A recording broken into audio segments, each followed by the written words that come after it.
Et en gros, tu as, des théories, donc c'est ce qu'on appelle le principe du pic et de la fin, qui a été élaboré notamment par Daniel Kahneman, qui est prix Nobel d'économie en 2002, qui a écrit pas mal de bouquins. En gros, la manière dont tu te rappelles un événement, Mhm.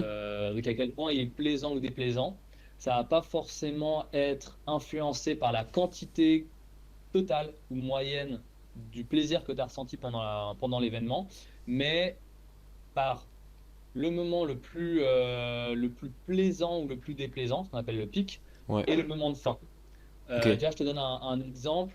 Tu vas voir un film au cinéma Ouais. et le film est très bien, mais la fin est vraiment nulle.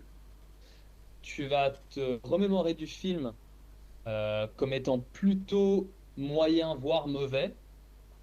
Par contre, si le film est OK, mais pas incroyable, mais la fin est géniale, tu vas plutôt te remémorer du film comme étant vraiment un très très bon film. Tu vois un petit peu cette idée? Ça me parle, Et ouais. du coup, là, on semble un petit peu voir la même chose dans l'activité physique.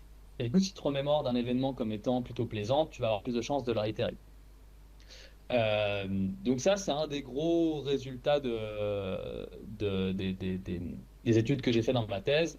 Le plaisir que tu ressens pendant une séance d'activité physique, ça va avoir un impact sur la quantité d'activité physique que tu vas faire la semaine d'après. Ouais. Mais d'un point de vue statistique, uniquement le moment de